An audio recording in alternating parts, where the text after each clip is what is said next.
boys and girls, welcome back to Story Time with Miss Bridges. Today we're going to read one of my favorite kinds of books. I love Splat the Cat.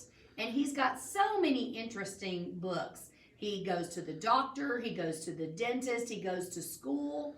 Well, this time he's a secret agent. And the title of our story today is Secret Agent Splat. He has a little friend named Seymour. And it's written by Rob Scotton. He's the author of all of the Splat the Cat books. I just love this guy. So let's see what kind of adventure he has today. And you know that cats don't talk and mice don't talk. So we know that this is what type of genre? You got it. It's fiction. It's just for entertainment. That is the purpose of the author writing this selection, is just for entertainment. So Secret Agent Splat. Splat's dad makes toy ducks, all colors, all sizes. He makes lots of ducks. I wonder what they're for. Do they float in the bathtub? Do they walk? I wonder what they do. We're probably going to find out. The ducks are kept in the garden shed, and Splat has names for each and every one. John, Paul, Ringo, and George. One day, Splat was shocked to see that the red duck was missing. "Who messed with my ducks?" asked Splat. Seymour just shrugged. Remember, Seymour is his little mouse friend.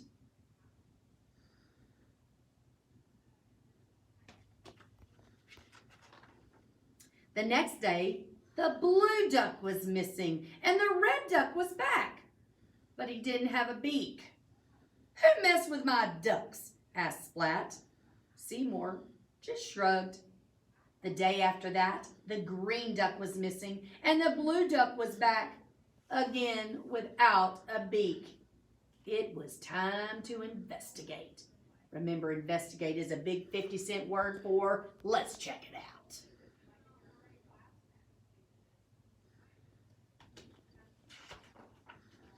"Who messed with my ducks?" asked Splat. "Not me," said his mom.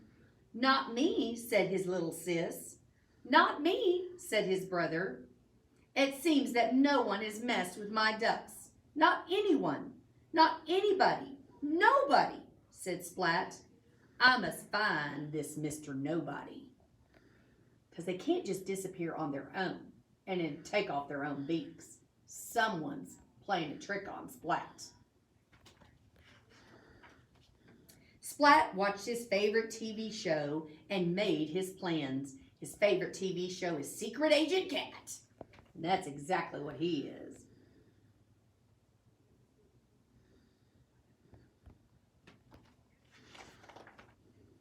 "If my plan is to work," said Splat, "I must be clever, cunning, and quick. I will find Mr. Nobody and solve the mystery of the missing ducks. That is a job for Secret Agent Splat." "The transformation is complete," says Seymour. Look at him. He's got his cool hat on. He's got his magnifying glass to enlarge things. So cool. He's got his badge. Seymour, codenamed S, gave him his spy kit, a camera, some baking flour, a flashlight, a book of paw prints, and a top secret gizmo. Secret Agent Splat put his plan into action.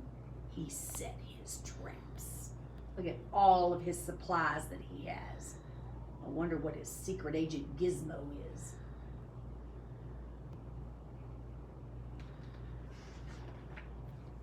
And he waited. Suddenly, there was a flash of light. It was quiet. It's just too quiet.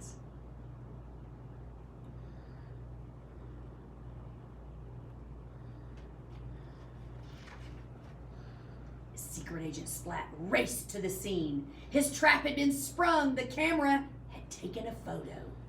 Splat looked closely at the photo. "Aha! Ears!" exclaimed Splat. Very familiar ears. Splat looked at the flour he had sprinkled on the floor. "Aha! Paw prints!" exclaimed Splat. Very familiar paw prints. Look, it's a picture of a white ear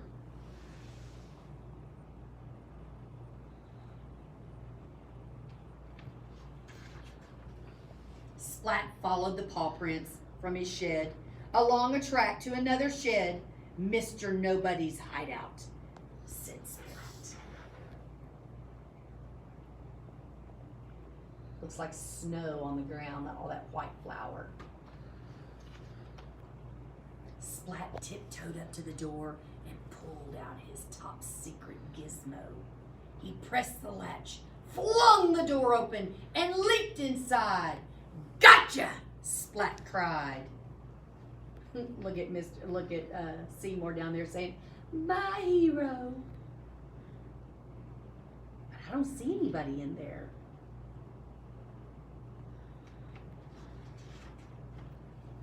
Bright yellow eyes stared from the shadows.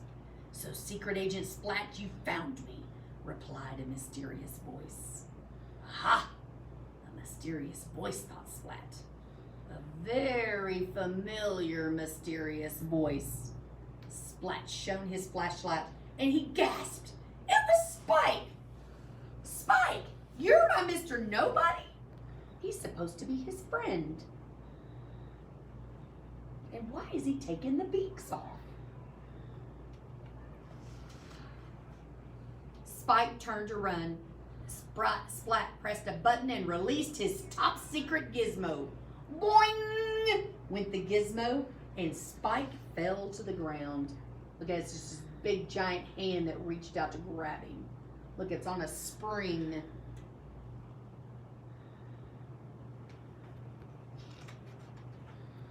Splat sat on him. "Why, Spike?" Splat asked. "Why did you mess with my ducks?" At that moment, a mouse ran past carrying another duck. "That's strange," said Splat. "Ah," Spike said, "not another one." The mouse ran into a small hole. With a thunk, the duck's beak was knocked off struck the wall. Splat looked into the hole. "Aw, not another hill," says the spider over here. So it's a mouse that is taking the ducks. And when he runs into the hole, it knocks his beak off.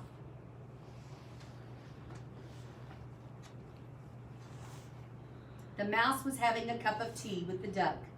"I asked Mouse not to take the ducks, but he didn't listen," said Spike. "And since I don't want him to get in trouble, I've been returning the ducks." "Now I see," said Splat. "But why did Mouse take my ducks anyway?" Splat thought a while. Maybe it's not really a duck that he wants," said Splat. Splat whispered something to Seymour, and Seymour nodded. What do y'all think he wanted? That's right. I think he wanted a friend, somebody to talk to. That's why he took the ducks. That's just my thinking, though.